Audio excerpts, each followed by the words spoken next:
That's it. The Timberwolves have knocked out the defending champion Denver Nuggets.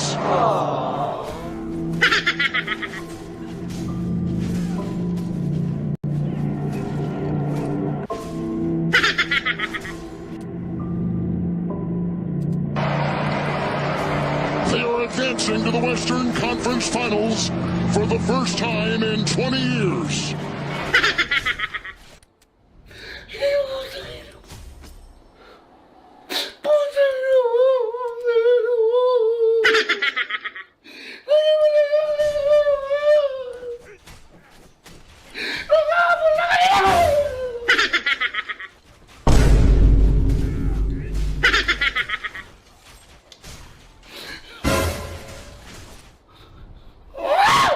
Relax, relax. Kalmahan mo lang. Tiyangkain, atakihong ka dyan. Paano ba yan, Mr. Banwagay? Rata nang sa imong Denver Nuggets. Officialing member na kamo ning loser gang for... pero beses na ba? Dahil na mabilang! Pero ang beses ko nang sinasabi sa imo na sumpa ka, boy. Sumpa ka. Ika ang dimalas sa bawat team na nilalawgan mo! Inot, Golden State Warriors. Rata. Nag-Raptors ka pa. Rata man sana. Nag-Phoenix Suns ka pa. Rata. Nag-Boston, nag-Miami Heat, nag-Milwaukee Bucks, ngunyan Denver Nuggets. Anong ini-expect mo? Ha? Na manggagaanan, timpagyaong ka?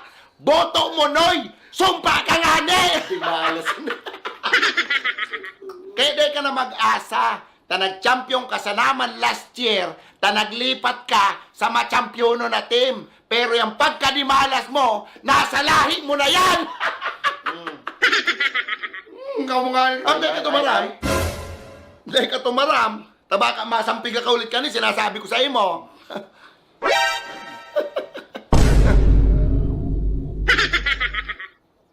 Anong feeling, ha? Anong feeling na nirata mi ka mo sa sadiri nindong court? Ha? Sakit ba? Sakit ba na nirata mi ang Denver Nuggets mo sa home court mismo nindo? Bawi ka na. And sa gabos na Lakers fans dyan, bawing-bawi na ka mo. Bugi ni na niya urugmahon yan ngunyan, mga Lakers fans. Bugi, sisay man ang day maugma. Maliban sa narata ka na, gana pa sinda sa pusta mo.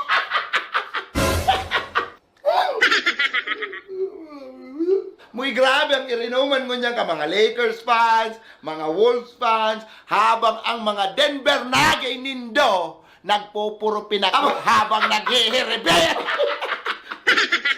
Uy, malahinon mo doy. Habang nag-uungit ka ng pinakro, nagtuturo ang luha mo. Saklam! Well, since daog sinda, magkarakan ka mo ng pinakro na kulang sagutan. Kulang sagutan. Uy, malahinon to, bo. Ito yung defending champion ka mo. Tapos nirata lang ka mo kang sarong team na after 20 years bago naka-playoffs ulit. Well, tapos itong daog ka na, tapos itatag ka pa ka mga tropa mo sa Facebook, ipapamukha pa talaga sa imong, daog ka mo! Hindi na! Kulog! Nila masabi ko sa imo, puon-puonan mo na maglangoy, puong pasakaw, hanggang Boracay! Maabang yan yung Boracay, may sisi na punay-punay. Paano ba yan? Kami naman ngunyan.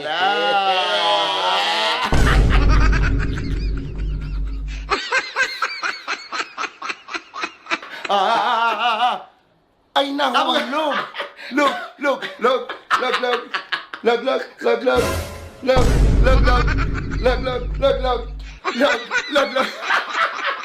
Ay, sorry. Natungtungan ko.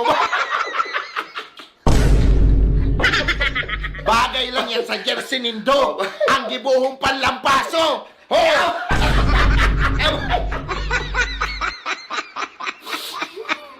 Grabe ka, man ginibo mo man trapo ang jersey kang Denver. Dahil man yung bagay as a trapo. Mas bagay ni pang-iwang, oh. Oh.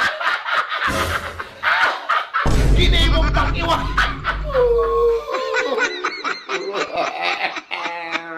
Oh. Oh, tayo mo yung demonyo ka. Ginibong pang-iwangan. Angon yan. Since daog ka mo, bako naman kami ang mabailingon yan. Ika! Yan. Dapat naghihibi habang nagbabayli ako. Maestro! Music! Babayli ka? Bayli na ko, babayli yung taka.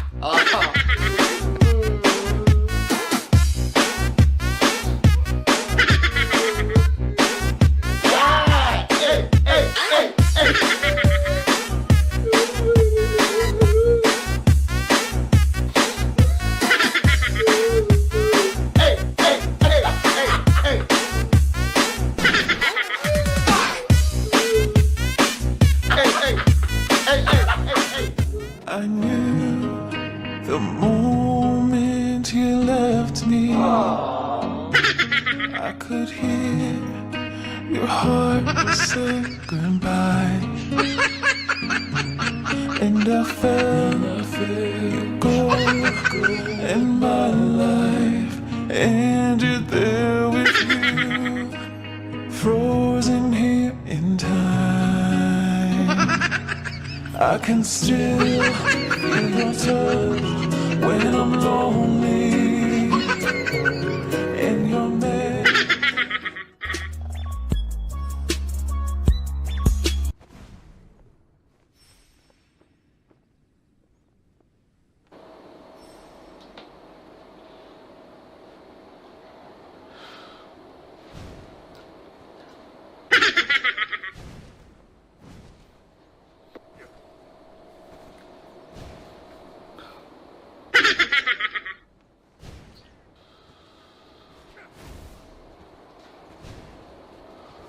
Ano boss? Ano decision mo? Saan kita?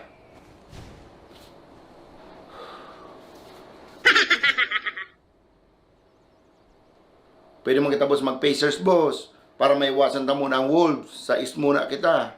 Pwede man kita magbalik sa Boston Celtics boss. Mas makusog-kusog to. Pwede man. Or magdalas kita para makalaban ta ulit ng Wolves na then makabawi kita. Pwede man. Pero ang pinakamaray kayang boss, suggestion sa naman, sa East muna kita para maiwasan ta muna yung Timberwolves na ni.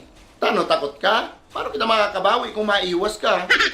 Kaya mo daw ko, purti nga ang hibi mo ka na daw kita. O tanoy ka, garo ka na nga ni madismay sa kakangal-ngal mo, kaya mo daw. Kaya nga ni mas maray ko ta naiwasan ta mo na para magharampangan, championship na, ano pa naman.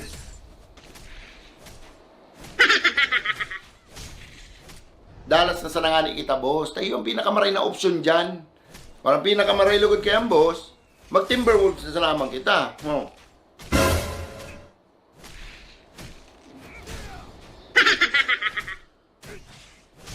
Sabi nga ni, if you can't join them, find them. Oh. Find them na ano man. If you can't beat them, join them. Patal daw ni kang hata para reho sa naman yan. Gets naman ninda yan. Ay ano ka naman. Magkatanog man. Ano, di ka wapon doon do, ha? Ha? Di ka wapon do? Ako alin ako nasuya sa indo. Baka pagdupilong ko ka mo. Tatal. Ano, boss? Anong decision mo, boss? Para sa kuya, boss, suggestion sa naman. Mas maray ko ta kung ma-Timberwolves sa naman kita. Pero, di kita ma-Timberwolves para manggana. Ha? Ma-Timberwolves kita, boss, para marata sinda. Ah. Ala, taday ko nagigit siyang pinupunto mo. Ay, ano ka naman? Patal ka daw talaga. Ma-join kita sa Timberwolves para malason sinda. Sumpa ka baga, boss? Oh. Oh, yung baga. Sumpa na, di malas pa. Ay, inda ko na sana kung day marata ang Timberwolves, boss, pag yaong ka duman. Ika ayusun mo ang mga desisyon mo sa buhay iyo. Ayusun mo. Ah. So karon mo man lang kayang pinatunayan na malas talaga akong demonyo ka. Sagpakunta ka baga. Ay, araw ba kayang ba si ginibuta dati sa Lakers? Sinulot ta si Jersey Ninda, tapos minala Sinda. Rata baga Sinda. Oh, nagiramdaman Ninda.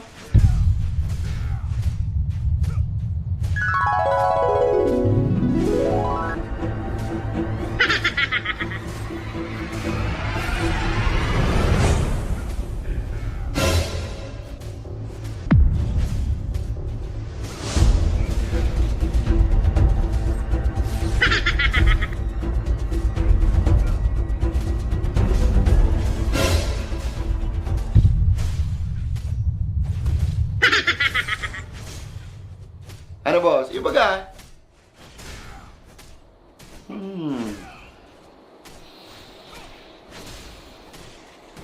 Mga Timberwolves kita boss, sigurado na kamo dyan. Ano boss? Ayun kita boss. Aram nindo. Feeling ko kay puwanta muna magpahingalo. Ha? Pahingalo na no? Tako pagal na ko. Pagal na kong maray. Siguro kay puwang ko nang magretiro sa pagiging banwagon. Ay ano ka naman, boss? Kada ko lang kitang pinag-agihan, boss. Tapos masuko lang kita sa tao ni Laban. Eh maayo. Ubos na lang mga luha ko kakahibi. Tsaka abo ko na ulit masulsugan ang atutang ko kan demonyong Jening Ann. After kang kabus, boss, mabasang ka na sa ng suko ni Ngarong kaya? O di ka magpasalubot duman, ano? Ay, di man sa araw kayan. Palan? O ika magtuwad-tuwad duman sa kastang gaming chair kang papatantan. Sige daw. Buli, day ko. Virgin pa ni boss. Yang palan? Ang grabing irgot-igot nindo. Tapos pag nagkakadarog, uruntol man ka mo. Aram na nindong kadarakula na kambungko kang kademonyo Jenny ito. Tapos kumakaano ka mo, una nindo.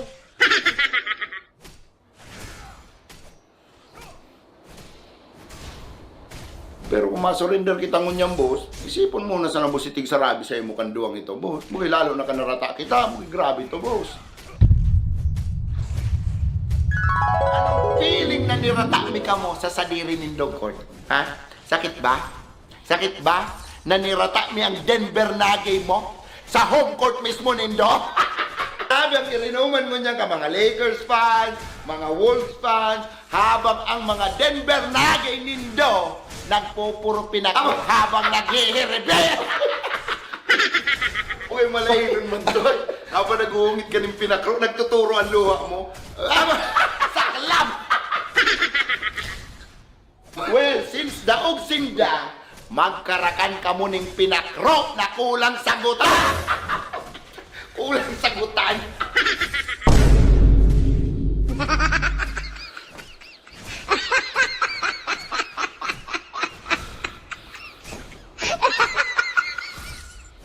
Oh, iyo baga.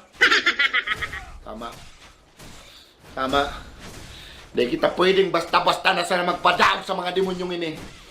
Labang kita. Tama. Mabawi kita. Yo, pwede kita mapadaog. Yan, tuloy ang laban.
Let's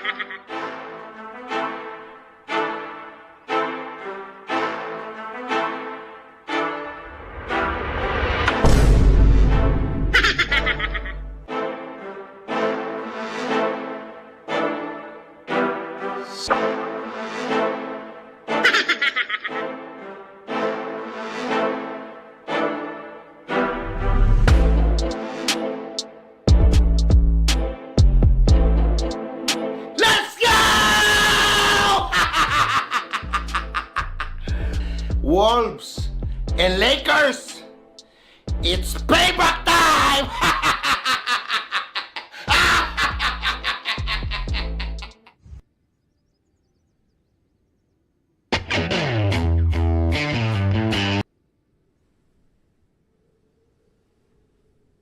Are the Lakers inching closer to naming J.J. Redick as their next head coach? We've got the latest on the Lakers coaching search, but first, D'Angelo Russell. It appears the Lakers will not be the only team interested in his services this summer. Here's why that may be a bad thing for L.A. First, quick reminder, do subscribe right here to the Lakers Nation YouTube channel. Turn on those notifications as well. You know we're going to keep you up to date with everything going on in the world of the Lakers. Going to be a big, big summer.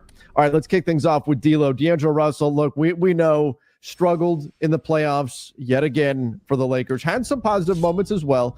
He was also great during the regular season. I think he was the Lakers' third best player.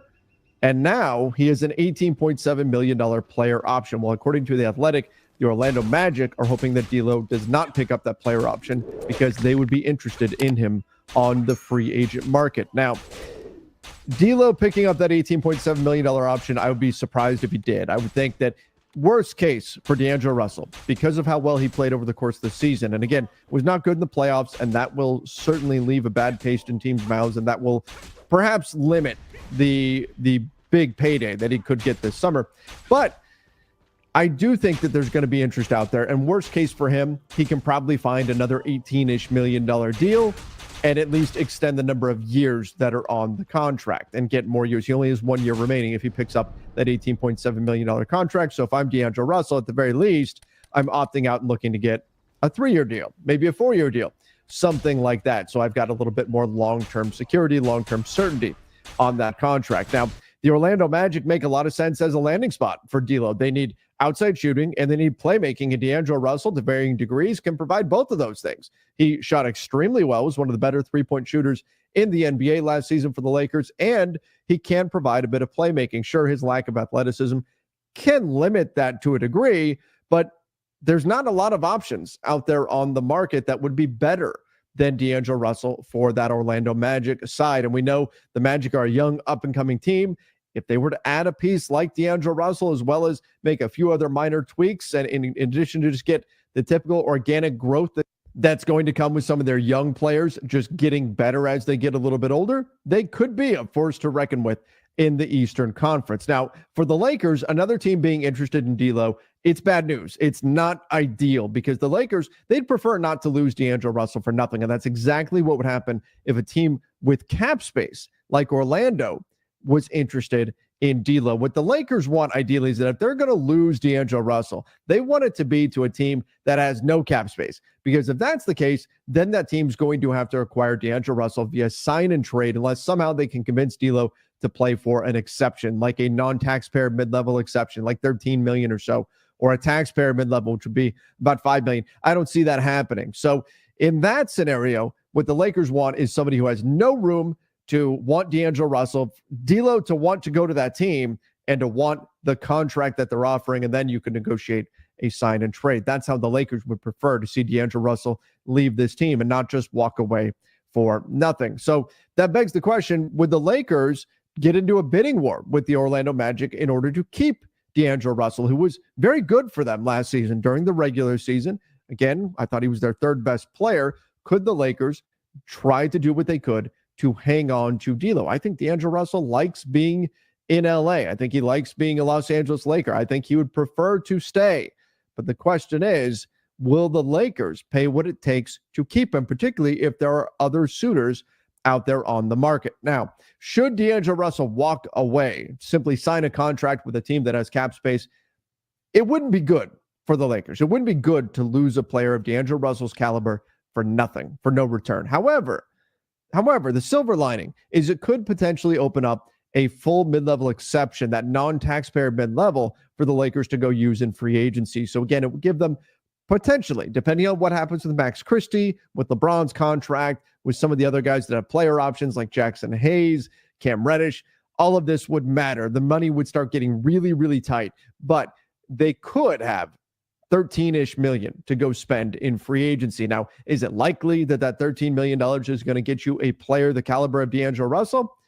Probably not. And that's why for the Lakers, your best case is probably just either bringing back D'Lo or trying to execute a sign and trade where you can get some type of asset coming back beyond just your non-taxpayer mid-level exception, which they could then have access to.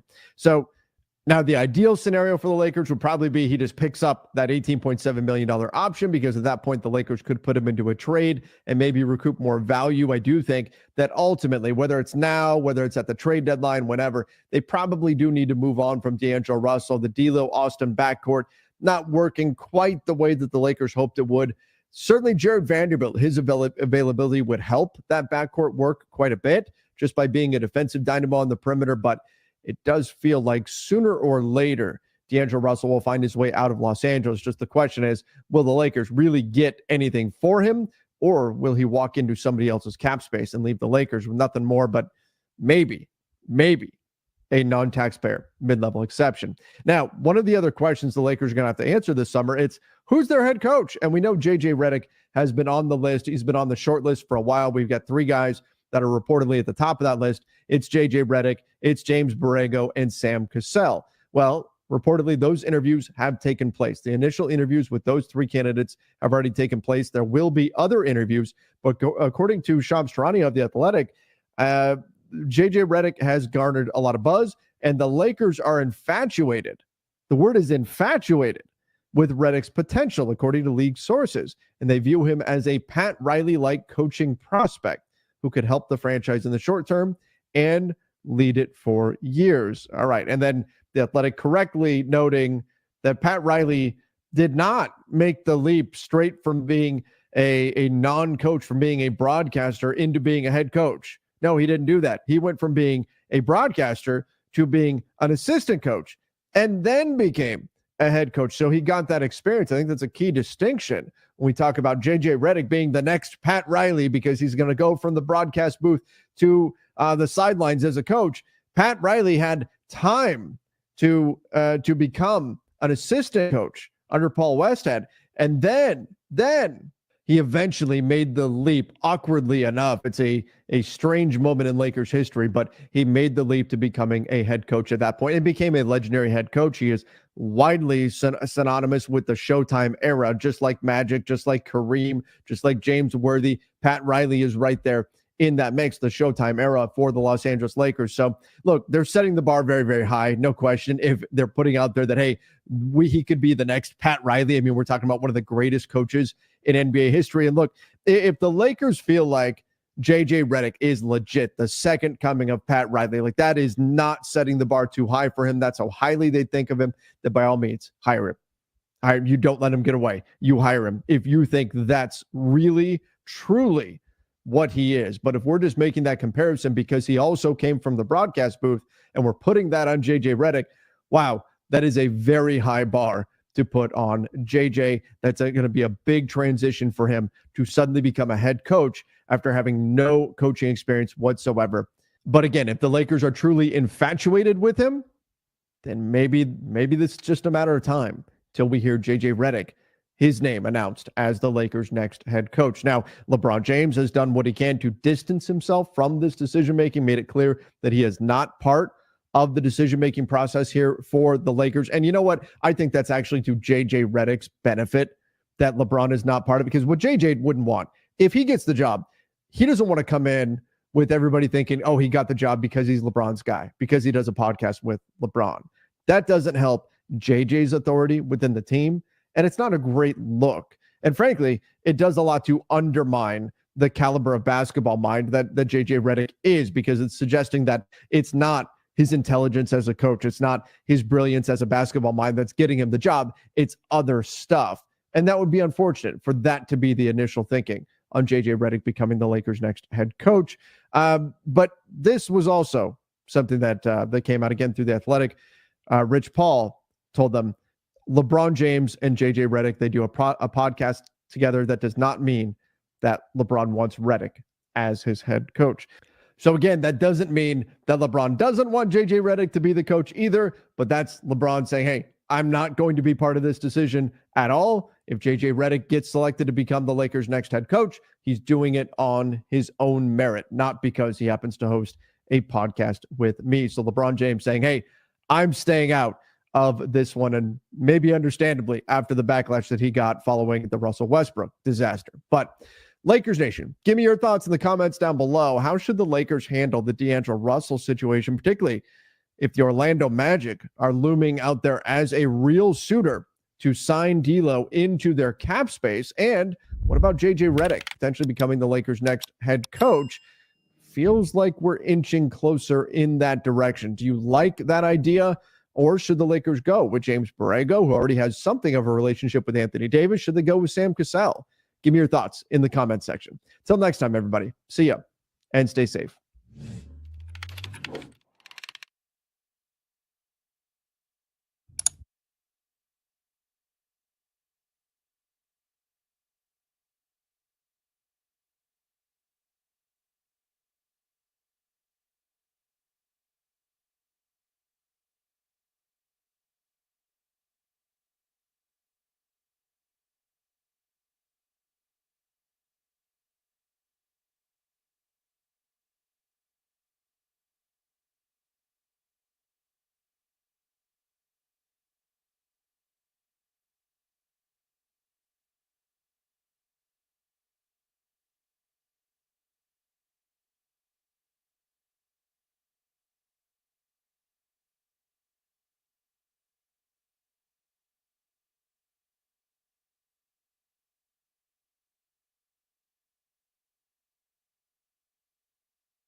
Are the Lakers inching closer to naming JJ Redick as their next head coach? We've got the latest on the Lakers coaching search. But first, D'Angelo Russell.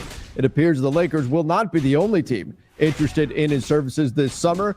Here's why that may be a bad thing for LA. First, quick reminder, do subscribe right here to the Lakers Nation YouTube channel. Turn on those notifications as well. You know we're going to keep you up to date with everything going on in the world of the Lakers. Going to be a big, big summer. All right, let's kick things off with D'Lo. D'Angelo Russell, look, we know, struggled in the playoffs yet again for the Lakers. Had some positive moments as well. He was also great during the regular season. I think he was the Lakers' third best player. And now he is an $18.7 million player option. Well, according to The Athletic, the Orlando Magic are hoping that D'Lo does not pick up that player option because they would be interested in him on the free agent market. Now, D'Lo picking up that $18.7 million option, I would be surprised if he did. I would think that worst case for D'Angelo Russell, because of how well he played over the course of the season, and again, was not good in the playoffs, and that will certainly leave a bad taste in teams' mouths, and that will perhaps limit the big payday that he could get this summer. But I do think that there's going to be interest out there, and worst case for him, he can probably find another $18-ish million deal and at least extend the number of years that are on the contract and get more years. He only has 1 year remaining if he picks up that $18.7 million contract. So if I'm D'Angelo Russell, at the very least, I'm opting out and looking to get a 3-year deal, maybe a 4-year deal, something like that. So I've got a little bit more long-term security, long-term certainty on that contract. Now, the Orlando Magic make a lot of sense as a landing spot for D'Lo. They need outside shooting and they need playmaking, and D'Angelo Russell, to varying degrees, can provide both of those things. He shot extremely well, was one of the better three-point shooters in the NBA last season for the Lakers, and he can provide a bit of playmaking. Sure, his lack of athleticism can limit that to a degree, but there's not a lot of options out there on the market that would be better than D'Angelo Russell for that Orlando Magic side. And we know the Magic are a young, up-and-coming team.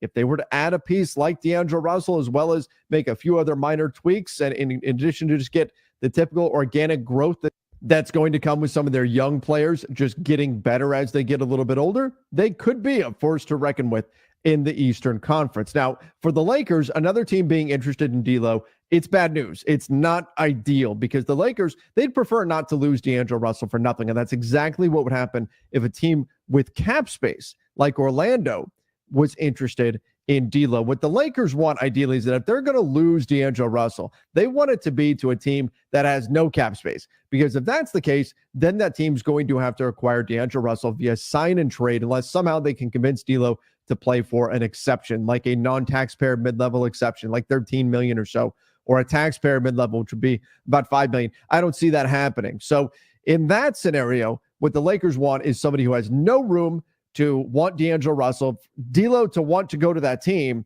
and to want the contract that they're offering, and then you can negotiate a sign and trade. That's how the Lakers would prefer to see D'Angelo Russell leave this team and not just walk away for nothing. So that begs the question, would the Lakers get into a bidding war with the Orlando Magic in order to keep D'Angelo Russell, who was very good for them last season during the regular season? Again, I thought he was their third best player. Could the Lakers try to do what they could to hang on to D'Lo? I think D'Angelo Russell likes being in LA. I think he likes being a Los Angeles Laker. I think he would prefer to stay.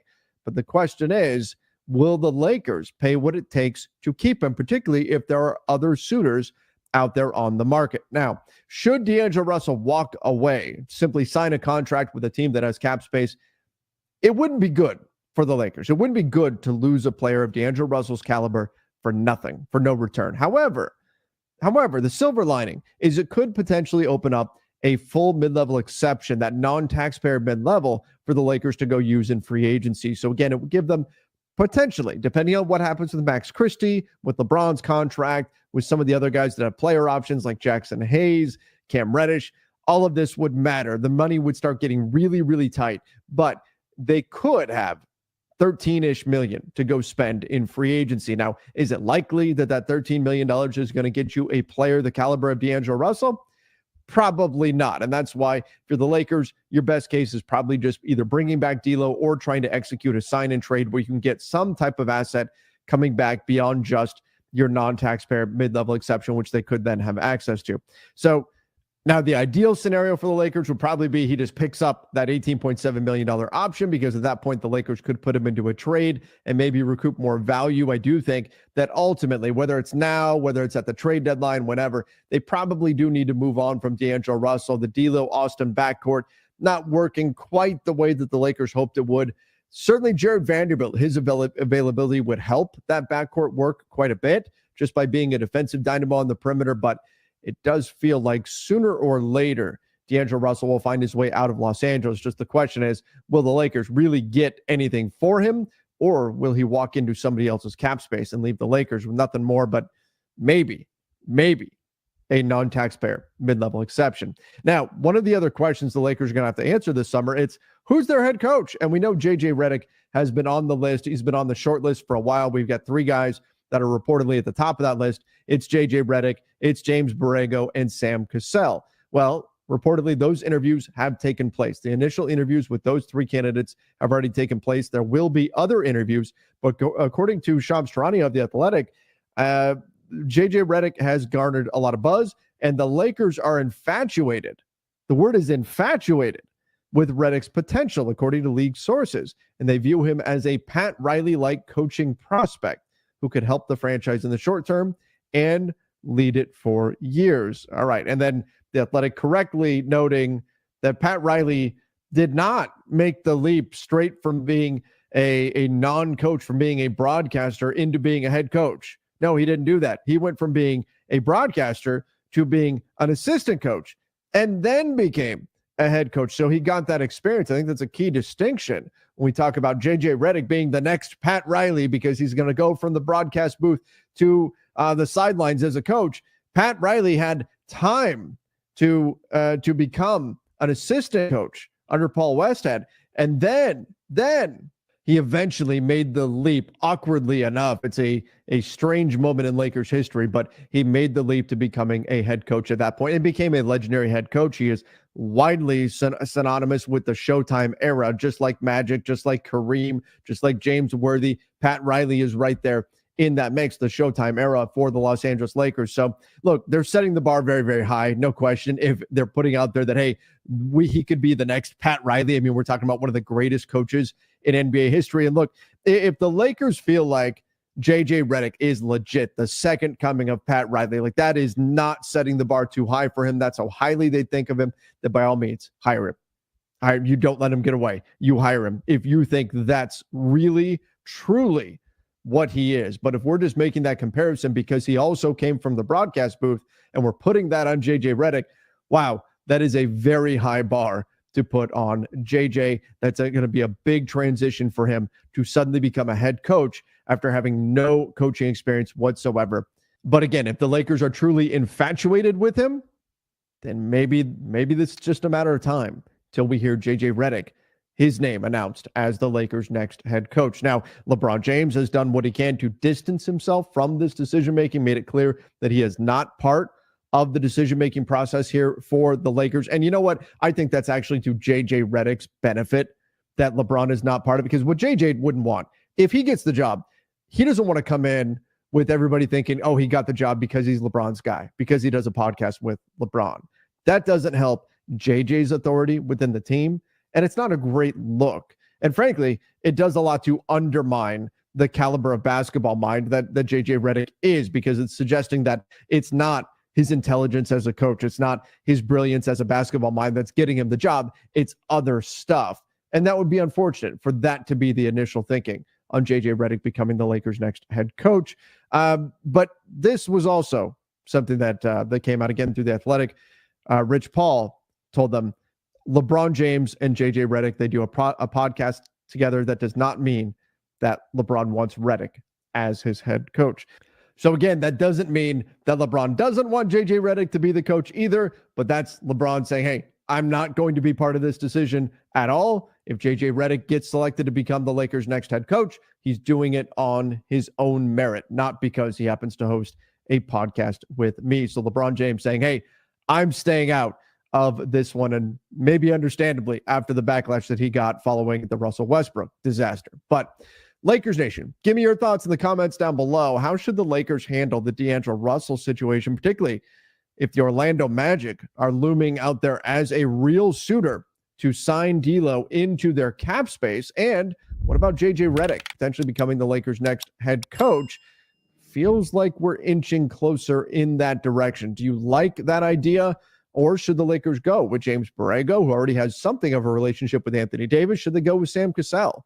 Give me your thoughts in the comment section. Till next time, everybody. See ya and stay safe.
a non-coach from being a broadcaster into being a head coach. No, he didn't do that. He went from being a broadcaster to being an assistant coach and then became a head coach. So he got that experience. I think that's a key distinction when we talk about JJ Redick being the next Pat Riley, because he's going to go from the broadcast booth to the sidelines as a coach. Pat Riley had time to become an assistant coach under Paul Westhead, and then he eventually made the leap, awkwardly enough. It's a strange moment in Lakers history, but he made the leap to becoming a head coach at that point and became a legendary head coach. He is widely synonymous with the Showtime era, just like Magic, just like Kareem, just like James Worthy. Pat Riley is right there in that mix, the Showtime era for the Los Angeles Lakers. So look, they're setting the bar very, very high. No question. If they're putting out there that, hey, he could be the next Pat Riley. I mean, we're talking about one of the greatest coaches in NBA history. And look, if the Lakers feel like JJ Redick is legit, the second coming of Pat Riley, like that is not setting the bar too high for him. That's how highly they think of him, that by all means, hire him. You don't let him get away. You hire him if you think that's really, truly what he is. But if we're just making that comparison because he also came from the broadcast booth and we're putting that on JJ Redick, wow, that is a very high bar to put on JJ. That's going to be a big transition for him to suddenly become a head coach after having no coaching experience whatsoever. But again, if the Lakers are truly infatuated with him, then maybe this is just a matter of time till we hear JJ Redick, his name announced as the Lakers' next head coach. Now, LeBron James has done what he can to distance himself from this decision-making, made it clear that he is not part of the decision-making process here for the Lakers. And you know what? I think that's actually to JJ Redick's benefit that LeBron is not part of it, because what JJ wouldn't want, if he gets the job, he doesn't want to come in with everybody thinking, oh, he got the job because he's LeBron's guy, because he does a podcast with LeBron. That doesn't help JJ's authority within the team. And it's not a great look. And frankly, it does a lot to undermine the caliber of basketball mind that JJ Redick is, because it's suggesting that it's not his intelligence as a coach, it's not his brilliance as a basketball mind that's getting him the job. It's other stuff. And that would be unfortunate for that to be the initial thinking on JJ Redick becoming the Lakers' next head coach. But this was also something that came out again through The Athletic. Rich Paul told them, LeBron James and JJ Redick, they do a podcast together. That does not mean that LeBron wants Redick as his head coach. So again, that doesn't mean that LeBron doesn't want JJ Redick to be the coach either, but that's LeBron saying, hey, I'm not going to be part of this decision at all. If JJ Redick gets selected to become the Lakers' next head coach, he's doing it on his own merit, not because he happens to host a podcast with me. So LeBron James saying, hey, I'm staying out of this one, and maybe understandably after the backlash that he got following the Russell Westbrook disaster. But Lakers Nation, give me your thoughts in the comments down below. How should the Lakers handle the D'Angelo Russell situation, particularly if the Orlando Magic are looming out there as a real suitor to sign D'Lo into their cap space? And what about JJ Redick potentially becoming the Lakers' next head coach? Feels like we're inching closer in that direction. Do you like that idea? Or should the Lakers go with James Borrego, who already has something of a relationship with Anthony Davis? Should they go with Sam Cassell? Give me your thoughts in the comment section. Till next time, everybody. See ya and stay safe.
Yes, but here's something that we need to remember, and this is the new CBA. I'm going to do a video soon. I'm going to break down all of the penalties that come with breaking the first tier, the second tier apron, right? With going beyond those tiers.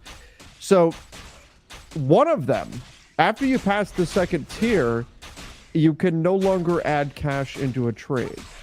So that's not to say that I think the Lakers are going to exceed the second tier. They might. The potential is there for them to. And again, I will go much further in depth and break down exactly where the Lakers are at, where those tiers sit, all that kind of stuff, and exactly the penalties that are involved. But one of the things is, if you go past that second tier, you can't add cash into a trade. Therefore, if you add cash into a trade, you are then hard capped at the second tier. So when we're talking about moving up in the second round, what have the Lakers historically done? They've bought second round picks. They've used cash in order to get second round picks, oftentimes tossing in a future second rounder plus cash in order to get a pick. So if they were to do that, that would hard cap them at that second tier. So just something to keep in mind. It may not matter. Could be they stay below the second tier apron anyway. Should they use the full mid-level exception? That would hard cap them at the first tier. If they used the taxpayer mid-level, that would hard cap them at the second tier. So there's certain things that there would be a domino effect if they did certain things and all that. So it may not be a big deal getting hard capped at that second tier, but it's just something to keep in mind. Should they move up and get a higher second rounder? Look, if they can, sure. I think this is smart by LeBron, and I've talked about this. I think it's smart by LeBron. I think it's smart by Clutch to walk back the whole LeBron and Bronny want to play together stuff. That information being out there doesn't help anybody. Doesn't help the Lakers, certainly. Doesn't help Bronny. It doesn't help LeBron either, because there's all these reports about teams might try to draft Bronny just to woo LeBron, just to bring him in. That's not what LeBron wants.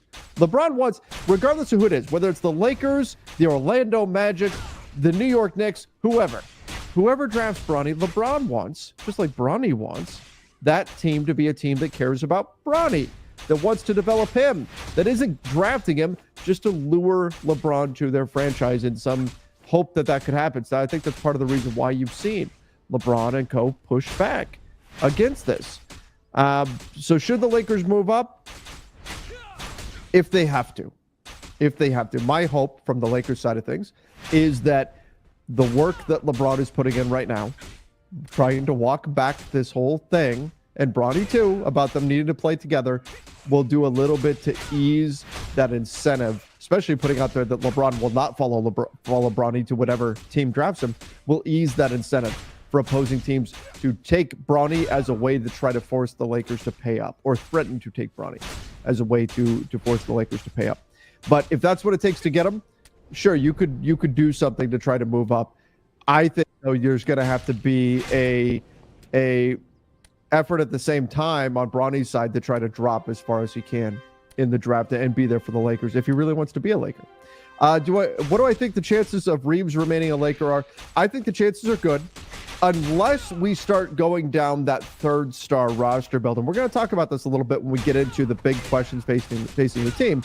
But unless we get into that third star roster build, that's where if you're going to land, if it's, let's say, Donovan Mitchell, just to pick a name, if it's Donovan Mitchell, Austin Reeves can't be off the block, right? You're going to have to give up Austin Reeves, or be willing to give up Austin Reeves in order to get him.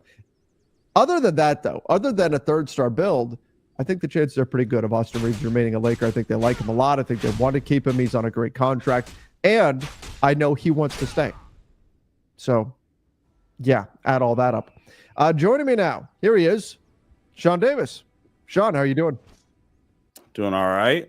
Happy Monday. And yeah, let's talk some Lakers. Yeah, let's do it. Austin says, I vote Studio Stu for star in your role.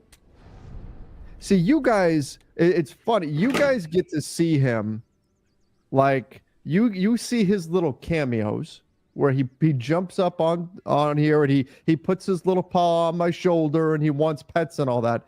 You guys don't see the real Studio Stu all the time. I do. I can tell you guys. He's awesome, and I love it. He's down on the ground right now. He's fantastic, but oh my goodness. He could be the biggest pain in the butt This cat, he is destructive. He wants what he wants, and he will go out of his way to get it. He will destroy things in order if he's not getting what it is that he wants. Yeah, that's Studio Stu. Cats have that kind of side, that temperament to them, where they're like, oh, all right, you're not gonna let me up into the studio? Fine, I'm gonna break this then.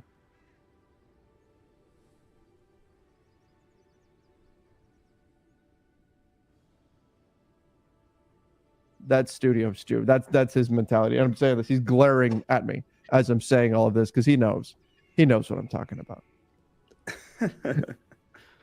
All right, let's go here, Sean. My main goal for the show was to get into some of the biggest questions surrounding the Lakers. You can see in the banners over here that I've got a few already in there for us to dive into. But I'm going to get through a few more of these super chats first. John Eric said we need a center more than we need a guard. Thoughts on that? I think with the guard thing, I think it's more or less. I don't think it's more so we feel like we need a guard. I think the guards are who the third star option would be right now, and that's why it seems like we're in need of a guard. In general, I guess I kind of agree with this, right? Because I think if you look at which situation would you rather run it back with, I would rather just run it back with D'Lo Austin as my backcourt than run it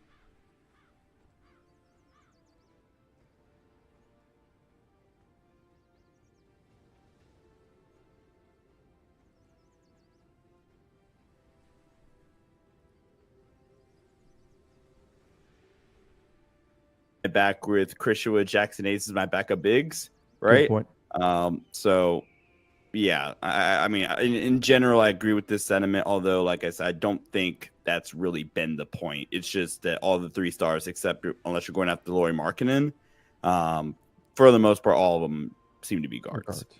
Yeah, right. So I think that's a good part of it. But yeah, if the option was, so let's say, just to put some names to it, if you had two choices, and it was, you can get DeJounte Murray, but you got to stick with the centers that you have now, or you can get Lauri Markkanen, but you got to go find another guard.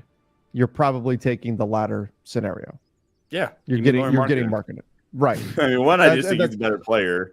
And right, I mean, he's the better player. But if let's say you had an equal big, I tried to get guys that were kind of close, but let's say you had two players who were pretty equal. Maybe it's Lowry and Trae Young. I don't know. Whoever, if they're even, you would lean towards get the big because the guard situation is less dire right now. Yeah, and I just think, like, I've talked about this. What's the worst case scenario for your back already next year? Austin Reeves is the one. That's a pretty damn good worst case scenario, in my opinion. So, yeah. All right, let's go here. Jonas or Adams watching from down under. So, Steven Adams, and welcome in. Good day, I should say. Jonas Valanciunas or Steven Adams? Steven Adams didn't play this past season, recovering from injury. But if you had the opportunity to get either of those players, I believe, I don't think the Rockets traded for Steven Adams to get rid of him, though. But if both guys were 100% healthy, you know, Sean, I'm a big Jonas Valanciunas fan. I think I would leave Steven Adams if you told me both guys are 100% healthy. Really? I would lean Jonas Valanciunas. Oh, maybe I'm not the biggest Jonas Valanciunas fan then. Oh, trust, I'm not either. Maybe it's a good thing you're not the biggest Jonas Valanciunas fan. Remember what happened with Damian Jones? Oh, no. He who shall not be named. Oh, man, shout out DJ. That was in Trevor's defense, I was in on DJ too. It's like, oh man, just drop big that can just catch lobs, freak athlete. Oh man, that's got to work. He had the skill set. He had the skill set that we wanted. So Steven Adams, contract-wise, $12.6 million next season. He's on an expiring deal. Jonas Valanciunas needs to get paid this summer. I don't know that he gets $12.6 million. But you're saying you would take Valanciunas over Adams, even if it was contracts aside. You would still take Valanciunas. I think Probably. I don't know. Like I can see the argument for Adams, but in a dream world, like they would. I don't know how long you can do it, but it would be kind of nice to see. Like, okay, cool. In non-LeBron minutes, let's get some in our front or our backcourt. Excuse me. We'll have shooting on the floor. Let's go AD and Valanciunas together. Why not? Right, and see how that could work. Right, I think you almost don't have that option at all, and there's a slim chance of that even working for starters, right? But you have at least a chance of that working, and if it doesn't work, Valanciunas is a capable backup big, obviously. Where Steven Adams, you're just saying, all right, you know what? We know what we're going to get from you, Steven Adams. You're going to be this backup big for us. That's going to be a bruiser, really freaking good screen setter, physical player. I would be intrigued for both of their similar price. Well, in this case, when we add in the contracts, the tie goes to the player that you can sign as a free agent. Whereas Steven Adams, you would have to give up something to get him because he's under contract with the Rockets. But I like both guys, and you know what? I probably weight this too heavily.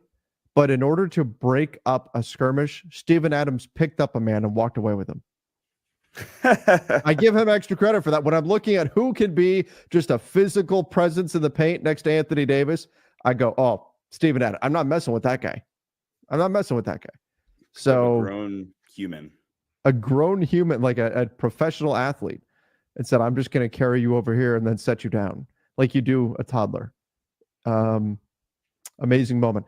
Christian said, if Donovan Mitchell isn't in the cards, the Lakers should get Bruce Brown and Keldon Johnson. Spurs moved him to the bench to develop Sohan. He's a great fit. So, I mean, two different teams. You're talking Raptors and the Spurs. Bruce Brown, I think if Bruce Brown is available, the Lakers will be interested. That's what history has told us. It depends on what the price is. Keldon Johnson is an interesting one, though. And Sean, I don't know. How do you feel about Keldon Johnson? Because I was a big fan of his heading into last season, but it didn't feel like he lived up to expectations this year. Yeah, an underwhelming year for Keldon Johnson. I still like his upside. I still like him as a player in general, right? I just think that with Keldon Johnson, for one, I still think San Antonio's gone the trade market, going to value him really, really highly, right? And then also with Bruce, in general, with the two targets, maybe you could pull off one, but I mean, I just don't think there's any realistic way you can get both of them. And I don't necessarily agree with the Keldon Johnson being a great fit thing personally. I mean, Keldon Johnson has not shot the three well the past couple of seasons. That doesn't totally negate his value as a player, but 33% last season, 35% I'm rounding up to get there this season. So, I mean, not terrible, but not great either. Dropped to just 16 points per game this past season. Largely came off the bench, playing 30 minutes a night for San Antonio. Makes $19 million next season, and then his salary actually descends 2 seasons in a row of $17.5 million. So, look, he's a fine value. I wouldn't mind having another wing on the team. But let me ask you this. If you got your pick between the two, let's say you could get one of the two and the deal is the same, who would you take? One of the two, I would probably take that Keldon contract is really good. Long term, it could be a tradable contract if it really just doesn't work out. I guess Keldon, get a wing in here that still has some upside. And again, if it doesn't work out, you got the tradable contract. So I guess I would go Keldon Johnson. Bruce Brown is also an expiring. Yeah, $23 million expiring for Bruce Brown. Yeah. Whereas in theory, for Keldon Johnson, San Antonio would have to want this. You can, like, player-wise, just say, here, take Rui. And essentially, like, that's a pretty even swap salary-wise, right? You say you made 19. That was this past season then, right? Yeah. Or is that this upcoming season? So that now we're at the 17.5 number, right? No, he's at 19 million this coming season. The 2024-2025 season, he's at 19 million. Okay. But still, like, you could pretty easily get to that number. I'm not saying like you would have to work a ton to get to that $22 million number for Bruce Brown, but you would have to buy an extra contract probably, right? To get the Bruce. where it should essentially be Rui and maybe like a Min, for example, right? And then whatever draft compensation San Antonio would probably want for Keldon Johnson. So out of those two, give me Keldon, I guess. I tell you, it might be that last bit that's the biggest issue. Yeah. What does San Antonio want from the Lakers? Because I have a feeling what San Antonio would want from the Lakers is pretty different than what San Antonio would want from pretty much any other team. Yeah. That could be a hurdle. That could be a hurdle to try to clear. What are your thoughts on Colin Sexton? I like him. We talked about a bunch last show. I've been a big fan of his for a long time, going back to his Cleveland days. I think he's more efficient than people understand from the guard position. I think ideally he's a sixth man, though, which is, I think he could be, is he a great fit next to Austin or next to D'Lo? Maybe. He's not a terrible More so fit. Austin, probably. Right, more Austin. But where he'd be great is if you had an awesome 3-and-D 2 next to Austin or next to D'Lo, and then Sure. Colin Sexton is your scorer, sixth man, Malik Monk, Lou Williams, Jamal Crawford, that type role. Sure. Okay. Just curious. That's where I'm at with him. We'll do one more here, these super chats. Then we're going to get into some of these questions that we've got. Jovan reported that Orlando may have interest in going after Russell. If Russell is a free agent and goes to the Magic, are we screwed? It depends on how you define screwed. So purely from a cap situation, if D'Angelo Russell, whether it's Orlando or whoever, D'Angelo Russell walks away and the Lakers get nothing in exchange, no sign and trade, nothing, the potential is there for them to open up the full mid-level exception. And that would trigger a hard cap for them at about $178, $179-ish million. So you'd have to be careful with that. But you could potentially open up a full mid-level exception, which would be about $13 million to go spend. Now, are you going to get a player as good as D'Angelo Russell for $13 million? Probably not. Depends on what the market looks like. I mean, that was the going rate for Naz Reid this last year. The Wolves gave him just a little bit more than that. And obviously he's been great, but that's more of an outlier than what typically happens. So most likely you're getting a player that's not going to be as good as D'Lo with that money. But that is a little bit of a silver lining that maybe you free up a little bit of spending power there. As far as Orlando goes, I think teams like Orlando, teams like the Sixers, these teams with cap space are going to be the boogeyman for every free agent that's out there that wants to make their team believe that they could go somewhere else and pay more to do it, to prevent them from doing that. So when I look at Orlando, could they go after D'Angelo Russell? Yes, they definitely need a guard. Is D'Lo the best fit for Orlando, for an Orlando team that wants to make a deep playoff run? Probably not. Like, Sean, who would you have if you're Orlando ahead of D'Angelo Russell? From the guard spot in free agency? Yeah, from the guard spot, free agent guards. Let me throw this one at you. If you're Orlando and you could do a similar contract, would you rather have Malik Monk or D'Angelo Russell? Probably just Malik Monk. Yeah. If I'm Orlando. Now, D'Lo's playmaking is the big difference maker, honestly, but like Monk's just ability to create space and at least be a connective playmaker for them. Like, like Monk, Suggs, like not the sexiest backcourt in the world, but like that'll get the job done. Sure. Markelle Fultz is their own free agent. He's out there for them. Tyus Jones could be out there for them. I would rather have D'Lo than Tyus Jones. I would rather have D'Lo than Markelle Fultz, just to be clear. But there's other options that are out there. Emmanuel quickly, I think, is going to wind up staying with the Raptors. Sure. Tyrese Maxey is going to stay with the 76ers. We know, everybody knows that. But there's some other options out there for them to target, potentially some trade options as well. Sure. But bottom line, like if the Lakers lose D'Lo to free agency, it's not ideal. You don't want to lose him for nothing, but there is a decent silver lining to it as well. I think we do, like you said, want D'Lo to opt in a perfect world, because if D'Lo opts in, then that's just another tradable contract for you. right? That Yes. you can use this summer. And I think if D'Lo opts in, that further increases the likelihood that Austin Reeves stays. If D'Lo opts in, If D'Lo opts in and you have that contract on the books to be able to be traded, I Right. personally think that increases the likelihood of Austin staying. and that makes sense. D'Lo opting in would be a huge win for the Lakers, even if they don't move him this summer, which I think they probably would. Even if they don't, to have that 18.7 million expiring contract at the trade deadline. Now, I don't think D'Lo will do that. I think he will opt out. I think he will want a new deal. But if he did, that would be the best case scenario for the Lakers. Oh, and we've seen. Here's the problem: is that anytime any of this stuff comes up, people go, "Oh, but he's not opting in. Who cares? It's never going to happen. It will never ever happen." All that stuff like that does happen.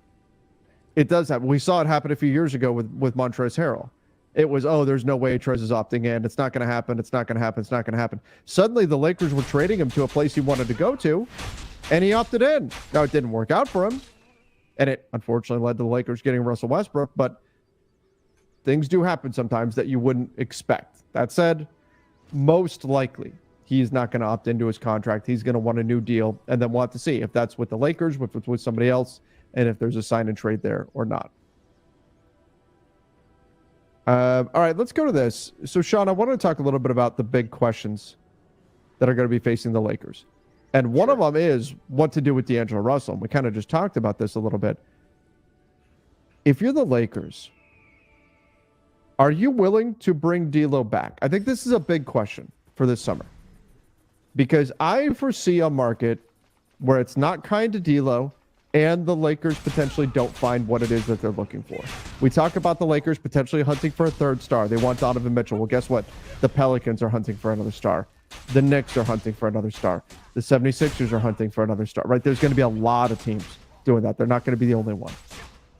So if the music stops and the Lakers and D'Lo are still left standing, should the Lakers be open to bringing him back and giving him maybe a 2-year deal, something like that?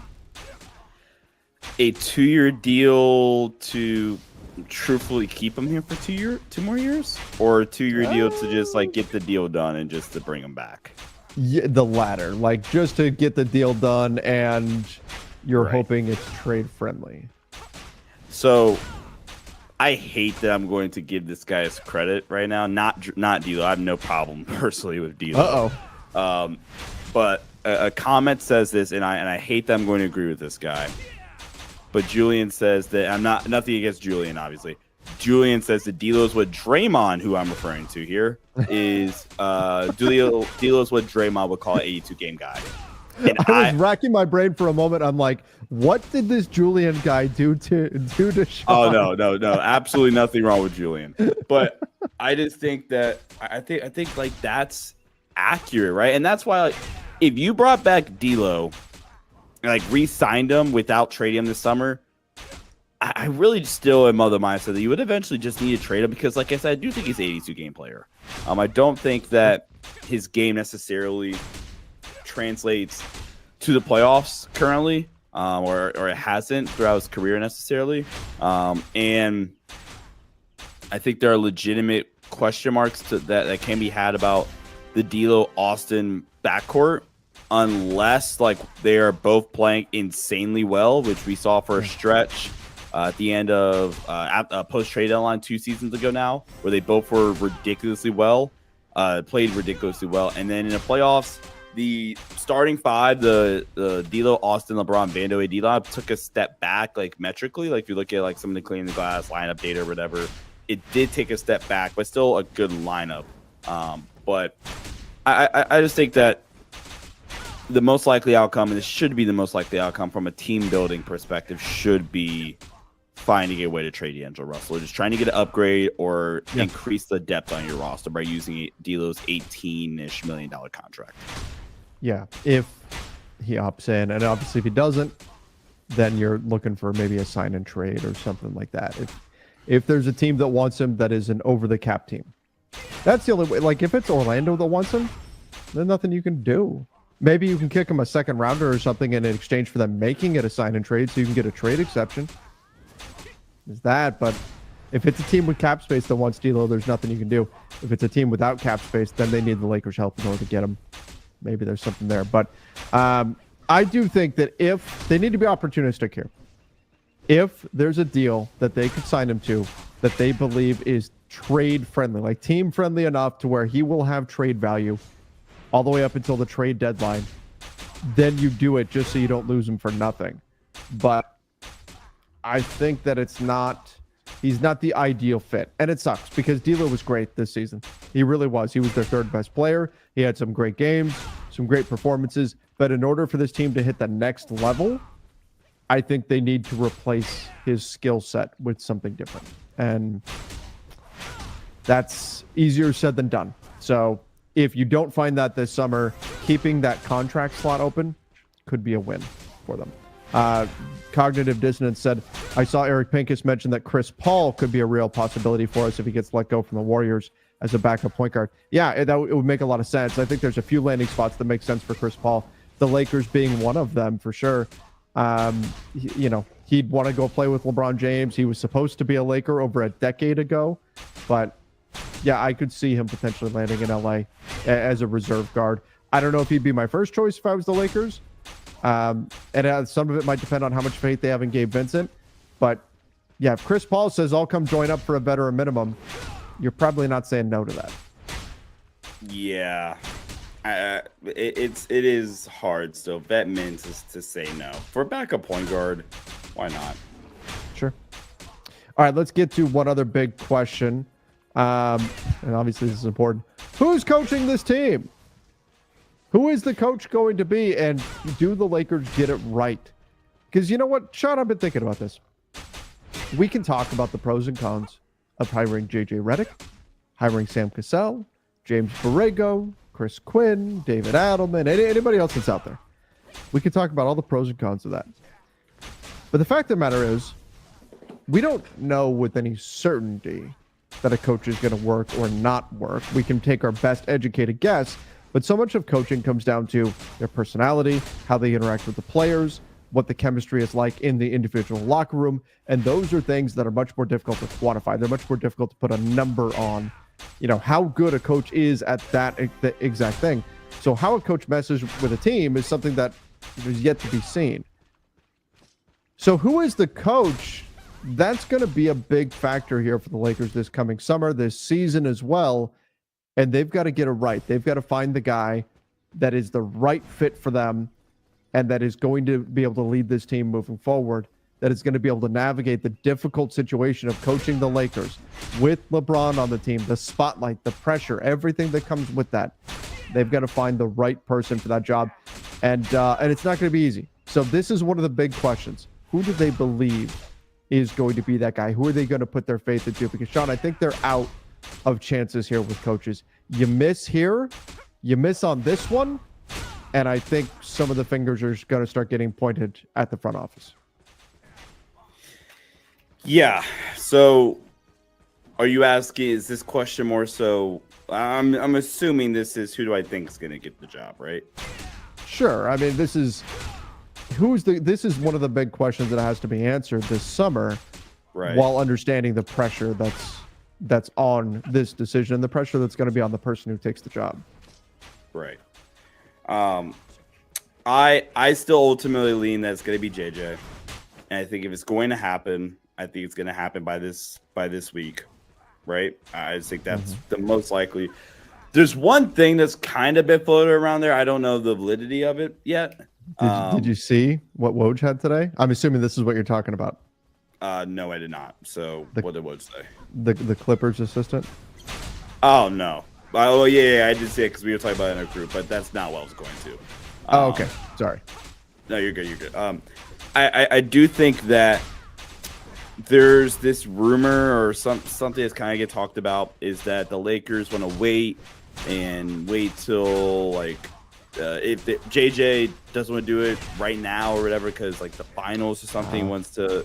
I'm like, okay, if that's truly the case, you can just take JJ out of the running because the finals is the week before the draft. That is, in my opinion, just not good process to hire your head coach a week before the NBA draft, which is a incredibly important night for you. I mean, just screw the pick in making a selection, but in terms of how you build out your roster, like that's the first step of building out your 2024 roster. I just don't think that makes a ton of sense. So I just want to address that personally. Like if JJ is the guy, the whole, oh, hey, they're going to wait until he's done with broadcasting for the finals bit, I think that absolutely makes no sense. You could hire him and still allow him to complete his broadcasting duties if you really want to. You could allow him to do that. Now, the challenge is if the ink is dried on the contract, he can't talk about players and other teams and all that kind of stuff. But there's ways around it. I think you're right. I think if it's a prerequisite that hiring JJ Redick means that he doesn't show up till a few days before the draft, you can't do it. You can't do it. And that's, I like what you said there. It doesn't even matter if you're not making the pick, because there's so many teams are constantly calling each other and checking in. Hey, what do you think about this guy? Where are you at on this guy? What do you think about this? Just constantly taking temperature, seeing what's going on. You need your coach. You need your coach to have a say in that whole process. Hey, this guy's going to fit the system that I really want to run. That guy's not. That sort of thing. That's what you need. Yeah. I'm curious what your thoughts are on the Woj piece since you brought it up then. So I just think it's interesting, right? Dan Craig joining Billy Donovan's Chicago Bulls coaching staff. This is a Clippers assistant. He was with the Clippers for 4 years under Ty Lue. He'll be a top assistant for Chicago. So it could be kind of a potentially maybe a little bit of a move up. Maybe he's getting higher up in the coaching hierarchy there in Chicago, if that's possible. And if that's the case, okay. But Ty Lue does not have an extension done yet. And there's been some talk that, well, maybe the Clippers want to wait until the Lakers sign a coach because Ty's under contract for another year. It's not like the Lakers can sign Ty Lue right now if they want to. That maybe the Clippers just want to wait until the Lakers are off the market for a coach, and then they'll go to Ty Lue and say, hey, you don't have any other teams to go to. It takes away some of his leverage in their extension negotiations. But I don't know. Like, it's for a guy like Steve Ballmer, right? Think about this. Steve Ballmer has infinity money. Like, it's a cheat code, right? Like him running out of money is essentially impossible, right? Like that's how much money he has. And the coach doesn't change. He could pay Ty Lue $50 million. It doesn't matter. It doesn't change your cap situation. Coaches are not part of a team's salary cap. So while I understand, even if you're a multi-billionaire, money is still something you're not going to want to overspend if you don't have to. But if you're really all that in on Ty Lue and you want to send a message to the Lakers, hey, you're not getting this guy, why not just get it done? What's going on there? Like each day that goes by that Ty Lue doesn't have an extension done, it makes you think, okay, what's the holdup here? What's really the holdup? What's actually going on? Maybe they're just haggling over terms. I'm not saying there's anything nefarious happening. I'm not trying to get anybody excited that Ty Lue is actually becoming a Lakers coach or anything. I think it's extremely unlikely. I think the Clippers will do whatever they need to keep him away from the Lakers. But as long as Lue is out there, I think the Lakers are always going to have one eye on him. Because I think the second he became a free agent, if he were to, they would hire him. Yes, I agree. I think the minute any news comes up, which again, why to your point about, Ty Lue and the Clippers saying, all right, we're just gonna wait and be petty almost for the Clippers for the Lakers to hire their head coach. Because the minute the Clippers say, hey, Ty Lue's actually available, like it's not even gonna be an hour. It's gonna be like the Kendrick Lamar Meet the Grams diss track. It's not even gonna be an hour before we get the Woj bomb saying that, Ty Lue is now the next Lakers head coach. Damn it, I just realized that Trevor did not get my Kendrick Lamar reference. Chat, pray you guys get my reference. I don't know. shame on me for even assuming you would get the reference. Chat, I pray that a lot of you guys got that reference. It would make me feel way less silly for using that reference. But no, the point being, we would get the Woj bomb simultaneously. Like, oh, hey, Ty Lue's leaving the Clippers. And, oh, okay. Yeah, Ty Lue's going to be the Lakers' next head coach.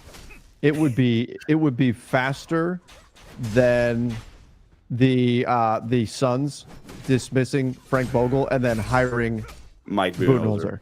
Like, it was less than 24 hours. It would be faster than that. It'd be even faster. Yeah, I did. I don't. Here's the thing. So, like, obviously, I've got tons of references that you're not gonna understand because they're dated and all that. Like, people are getting into all this this beef, like between people online, right? They're dropping different tracks or whatever. I'm like, great, get into it, have fun with it. I don't care. It's not anything that I'm remotely interested in. So if you guys want to get into it, great, have fun with it. But no, I don't feel bad as long as our audience got the reference. Make all the references that I don't get that you want. I'm not going to be upset. Trevor chastising the chat for 5 minutes for us enjoying references. I mean, the diss track. I'm doing what? Oh man, nothing. No, I couldn't understand what you said. Oh no, I was saying I was enjoying your comment about people enjoying internet diss tracks. That was essentially the point of what I was saying. But I was laughing in the middle of saying it, so it came up discombobulated. Ah, that's what it was. Trevor's like, what is Sean just saying? All right, let's get back to reality here. I do have, before we get back to our super chats, I do have one more question here. A big, just philosophical question surrounding the Lakers. Third star or depth? What path do they go down here? I think there's going to be some attraction to going after a third star because it's in the Lakers' DNA to have superstars on this team. And knowing that LeBron, I mean, what we've heard from Shams is that he's got 2 years left, tops. There is a post-LeBron era that is coming, and it's coming sooner rather than later. Yep. So making that decision, do we go for a third star and build a roster out that way, knowing that then we've got another guy to pair with AD after LeBron? Or do they go for the depth model? And a lot of that's going to depend on who's available and at what price. But that is going to be a huge question that the Lakers need to answer this summer. In addition to who's the coach, what do you do with D'Angelo Russell? How do you want to build out this roster? Do you want to go for a third star? Do you want to go for depth? That is going to be so important before we get into the thick of things, that they know this is the path we want to take. So who is the third star, I guess? Right. Because that's always the way I'm going to answer this question. Who's the third star? If it's Donovan Mitchell, for example, I have a really hard time just saying, we're good. Right? I just have a really hard time saying, oh, no, we'll keep Austin Reeves or whatever, right? Sure. Now, I will say this, and this is the one thing that I do kind of have a problem with when I look at depth, right? I think when some of the not even the fan base, I think when we talk about depth, right? I think we think of it in the sense of, okay, we're gonna get depth, but we're gonna keep as much of our assets as possible, almost like okay, Austin's gonna stay for sure, et cetera, where if anything, you're gonna almost still use up all those assets for what, 2 players maybe tops, right? Because I think if you go out with the team, right? So okay, Atlanta, right? Although DeJounte probably just, I'm assuming DeJounte falls into the third star category, right? Yeah. Okay. I think so. IDK says, why not both? Because I don't think you have enough assets. You only had 3. Mm-hmm. You only had 3 first-round picks to play with. You only have so many tradable contracts available, and only so many that actually have real value. Like, if you looked at the Lakers' tradable contracts worth meaning, you have Austin, potentially D'Lo, Rui, Gabe Vincent, Vando. I mean, how many of those would you say around the league in terms of trade assets are like positive value? Austin for sure. Vando in the right situation, maybe, and then Rui, probably, right? Do we agree with that, or what do you think? Yeah, I think that's probably about right. Okay, Gabe's viewed as a negative asset, which is a problem. And D'Lo, I'm only really throwing him in there because you don't know yet. It's a TBD, right? If he opts in, then okay, expiring contract, that can have some value out there in the market. So you only have 3 positive contracts. If you want to get players, multiple players in a deal, you got to package some of those contracts together, right? And that means maybe you have to throw in a Gabe Vincent. And I think to get rid of Gabe, for example, you have to throw in an extra pick. So I think this is probably what makes it fun for me, right? Where you talk about this roster build is I think it can get really, really complicated this summer, which is fun. And I mean, I guess ultimately I'm just going to land third star, especially if it's Donovan Mitchell. If it's DeJounte, maybe you can get something else too. I would personally lead third star. If it's Trey, as much as I love Trey, I have fit concerns. So for this team, I think I've tried to convey that, we'll see. But post Braun era, that's why I've been hammering. Okay, if you got Trey, I'd be cool with it. So yeah, I lean third star, I think. I think it's going to be, I think there's a possibility that they lean third star as well. The Lakers do, but that other teams beat them out because there's going to be a lot of teams after stars. So they may get forced into a depth path, but they have to make that decision. Like, do we want to give up everything it's going to take to go get whoever? Donovan Mitchell might not even be available. What if it's Darius Garland? Let me ask you that. What if it's Darius Garland that's available on the market and available to the Lakers? Then what do you do? Donovan Mitchell says, I'm coming back. Darius Garland says, get me out. Okay, buy D'Lo automatically, right? We're saying buy automatically. Yeah, can't put them together. Part of me also wants to say the same thing about Austin. Part of me, where I don't love that idea. And honestly, I think we would probably need Austin anyway, because again, like positive value around the league. I think you need Austin to pull that off. I mean, I think Garland is a better player than he's kind of gotten credit for recently because of how things didn't work out with him and Donovan Mitchell. So if you could get him, sure, why not? But like, I think you had to really rework your roster if we were to get Darius Garland. And you have to sell me on him being like the long-term fit, which is why which would be an intriguing part of why you would do that. It's like, okay, man, he has more upside to tap into. This would be a long-term fit personally. Yeah. I think that the challenge for me is he gets paid like he's a star. But I think if he's your third star, you don't feel too good about that. You know what I mean? Like if he's your fourth best player, I think you feel pretty good about Darius Garland. And possible he could play his way into being like your third best guy type thing. But if he's your third best guy, is that all that much different than what you had last season with D'Lo as your third best guy? No. And you're paying him significantly more. That's the challenge. Yeah. So anyway, third star depth, that's going to be a philosophical question the Lakers are going to have to answer as well. Another one of the big questions surrounding the team this summer. There's more, but in the interest of time, we're going to get into some of the super check questions here because we'll have plenty of time to break down all the big questions surrounding the team. But how do you feel about trading Gabe for Trey Mann? Plus, if we trade Rui and Filler for DeJounte Murray, would we be at around $165 million? I mean, it depends on what else happens. Like what happens with D'Lo, what happens, with some of the other pieces. But I don't think Rui and Filler is getting DeJounte Murray. I think if Rui and Filler could get DeJounte Murray, they would have got him at the trade deadline. Yeah. Gabe for Trey Mann. I'm trying to imagine a scenario where that could actually happen. You know what I'm saying? Like, I just don't. I don't know if that's the kind of deal that the Lakers would be able to get done there. Yeah. I mean, Trey Mann, I get why some fans would be encouraged with them, right? You mean, look at let's see if we can pull this up here.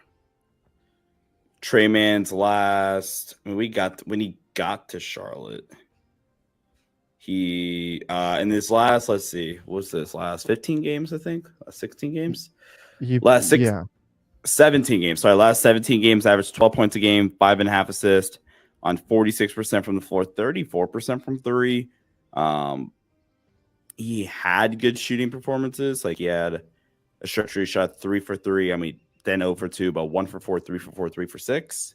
So last 5 games, he was really, really good. But yeah, just I don't think that's realistic. So he's going to be a restricted free agent, or he can be a restricted free agent. Okay. So you'd be talking about a sign and trade. That's why I'm saying it gets tricky trying to make something like that happen. And on top of that, if I'm the Hornets, like, why would I want to do that? You know what I mean? Like, I would rather take the upside on the younger player that maybe showed something last season than go get Gabe Vincent if I'm in Charlotte's position. And you would probably have to give Charlotte a pick. You would imagine, right? Yeah. Again, I just think Gabe is viewed so like negatively around the league now because of the contract.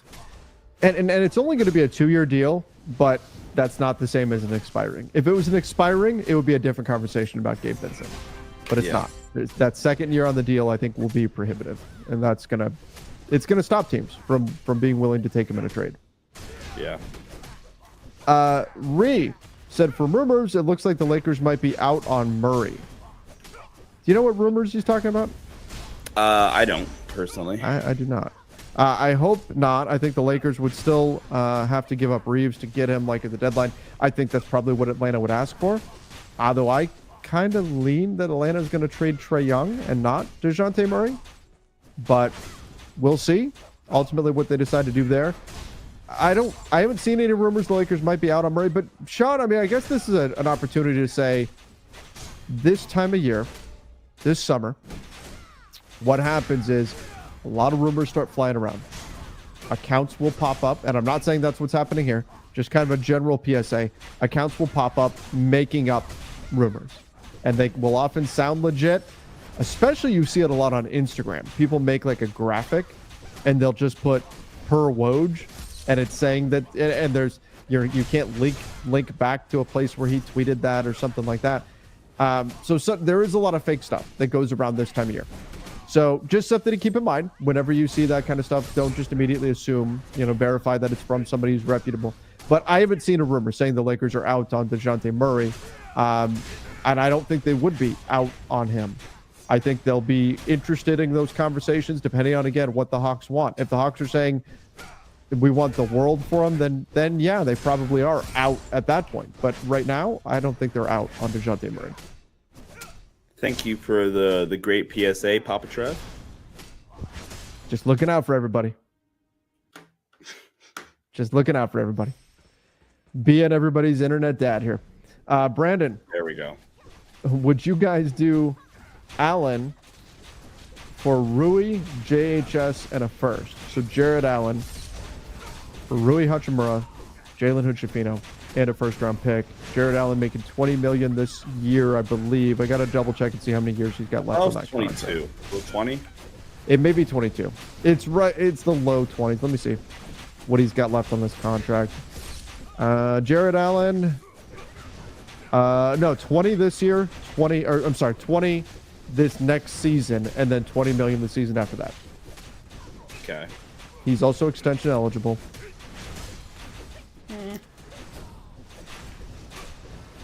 I like Jared Allen. I thought the Cavs stole him in that trade. Yeah, I agree. But in the trade that sent James Harden to Brooklyn. But right. Here's my only thing. Rui, JHS, and a first. Okay, so this is your move then. This is like your big move, is you go get Jared Allen. Well, there's another one after that. Well, yeah. I mean, we'll get to that. But I mean, this is one of, like, you now don't have a first, you don't have Rui, you don't have those salaries to put in a trade. Sure. If you do this, and you're paying Jared Allen $20 million this season, $20 million next season, maybe you give him an extension. You're committing to playing Jared Allen with AD. What, 30 minutes a night, probably? Oh, It yeah. means a lot of minutes with AD. Are you okay with doing that? Or does that take away some flexibility? Whereas if you went and got a cheaper big, it would be easier to say, hey, this guy's going to come off the bench this night because of the matchup or whatever. As opposed to, if you're paying Jared Allen that kind of money, you're saying you're paying him, you're playing him regardless of what the matchup is. Are you good with that? No. That's the problem. Yeah, that's the ultimate problem. I like Jared Allen. Going back to that trade, thinking that they got it. Just unfortunate, right? Wendell Carter Jr. is the guy that intrigues me, but I don't like Jared Allen's fit with the Lakers. DJ, and then the other part of this, DeJounte Murray for D'Lo. So in a world where D'Lo opts in, Gabe and 2 firsts. I mean, I'd probably do that. I would. It would depend on the it would depend on the protection on the first. Like if you're talking unprotected first. If you want to say, hey, it's the 17th this year and a future pick, like there would be some variation in that, but I don't. It would have to be a 3-team trade. Atlanta wouldn't do that, but sure. And then your lineup would be DeJounte Murray, Austin Reeves, LeBron, AD, Jared Allen. See, that's a problem too. Shifting LeBron full-time to the 3. I don't think that's an ideal situation. Yeah, because now you're asking Braun to chase around a Michael Porter Jr. if you face Denver and stuff like that. I mean, it's not going to be Jared Allen if you do or AD, right? Austin, I think, just can't really do that for the bigger wings. Yeah. Spencer Dinwiddie, Max, Vando, Wood, Drummond bench. Like, that's actually a fine bench.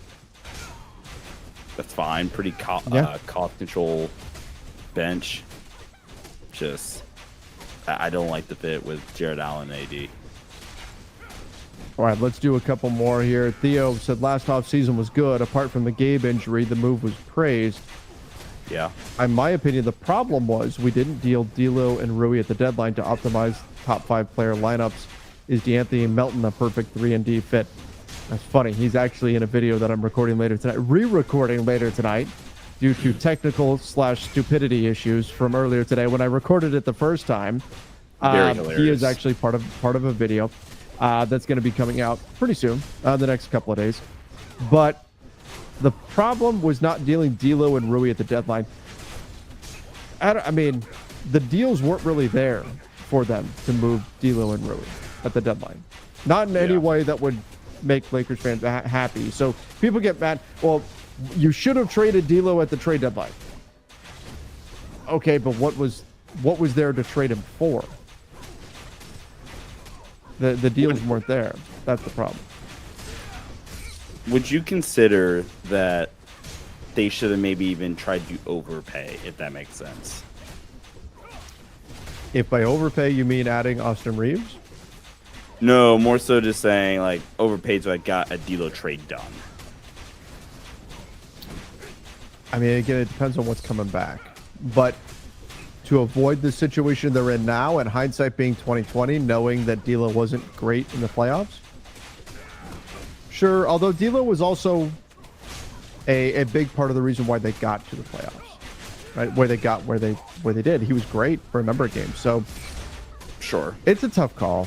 That's why I tend to not fault the Lakers too much for not moving D'Lo at the trade deadline. Number one, he was playing great, and number two, it's not like there was a deal sitting on the table for them that made a ton of sense for them to do. If there was, like if they turned down, if it was D'Lo and the pick for DeJounte Murray, and they said no because D'Lo's playing well, okay, that's a different story.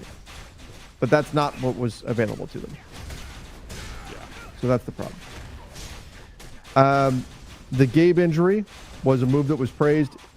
I mean, I said it over the summer that if one was going to go wrong. I was worried because Gabe was reliant on being a fairly effective mid-range jump shooter, which isn't always a sticky stat. So I was a little bit worried about him there. But, I mean, nobody could have predicted that he'd be out all season unless you just believed in the Kendrick Nunn curse. DeAnthony Melton I like a lot. The only problem is he spent most of last season injured.